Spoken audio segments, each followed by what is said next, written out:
নমস্কার, স্বাগতম সনাতনের পথে। আজ আমরা আলোচনা করব একটি গভীর এবং প্রাচীন প্রশ্ন নিয়ে। বেদ ও গীতার সম্পর্ক কি? গীতা কি আলাদা কোনো গ্রন্থ, নাকি বেদেরই সারতত্ত্ব? সনাতন ধর্মকে বুঝতে হলে প্রথমে জানতে হয় বেদকে, কারণ বেদকে বলা হয় ঈশ্বর প্রদত্ত জ্ঞান। ঋষিরা ধ্যান ও তপস্যার মাধ্যমে যে চিরন্তন সত্য শ্রবণ করেছিলেন, সেটাই বেদ নামে পরিচিত।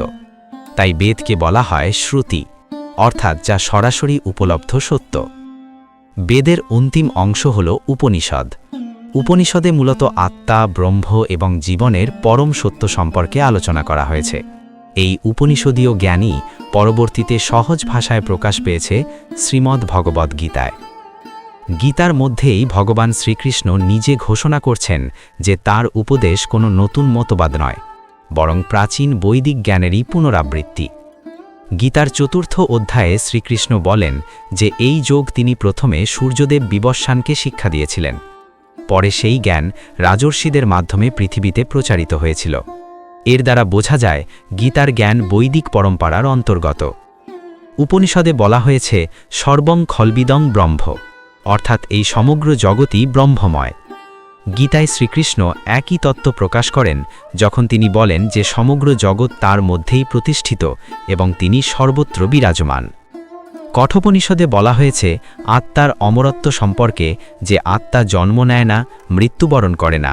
গীতার ২য় অধ্যায়ে শ্রীকৃষ্ণ অর্জুনকে ঠিক একই শিক্ষা দেন, যেখানে বলা হয় আত্মার কখনো জন্ম নেই, মৃত্যু নেই, দেহ নষ্ট হলেও আত্মা নষ্ট হয় না। এটি সরাসরি উপনিষদীয় দর্শনের প্রতিফলন। ঈশোপনিষদে কর্ম ও ত্যাগের সমন্বয়ের শিক্ষা দেওয়া হয়েছে। সেখানে বলা হয়েছে কর্ম করেই মানুষের জীবনযাপন করা উচিত। গীতায় এই ধারণা আরও স্পষ্টভাবে প্রকাশ পেয়েছে কর্মযোগের মাধ্যমে, যেখানে শ্রীকৃষ্ণ বলেন কর্তব্য কর্ম করো, কিন্তু ফলের আসক্তি ত্যাগ করো। মুন্ডক উপনিষদে বলা হয়েছে যে পরম সত্যকে জানা যায় জ্ঞান ও ভক্তির মাধ্যমে। গীতায় সেই একই পথকে জ্ঞানযোগ, কর্মযোগ এবং ভক্তিযোগ হিসেবে সুসংহতভাবে ব্যাখ্যা করা হয়েছে। এই কারণেই আদি শঙ্করাচার্য, রামানুজাচার্য এবং মধ্বাচার্যের মতো মহান আচার্যরা গীতাকে উপনিষদের সার এবং বেদের হৃদয় বলে অভিহিত করেছেন।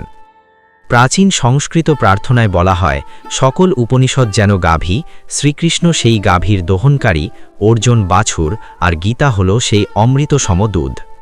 অর্থাৎ গীতা হল সমগ্র বৈদিক জ্ঞানের নির্যাস।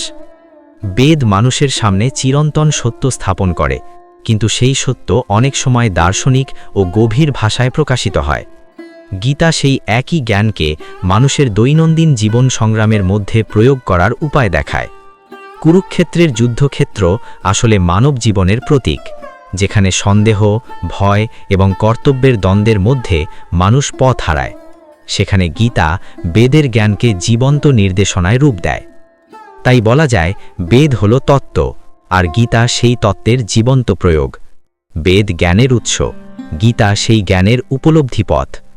গীতা কোনো নতুন ধর্মগ্রন্থ নয়, এটি বৈদিক জ্ঞানের সহজ, সংক্ষিপ্ত এবং সর্বজন গ্রাহ্য প্রকাশ। যে ব্যক্তি গীতার শিক্ষাকে উপলব্ধি করে, সে মূলত বেদের অন্তর্নিহিত দর্শনকেই উপলব্ধি করতে শুরু করে। এই ছিল বেদ ও গীতার প্রকৃত সম্পর্ক। সনাতন ধর্মের এমন গভীর বিষয় জানতে সনাতনের পথে চ্যানেলের সঙ্গে থাকুন। ধন্যবাদ।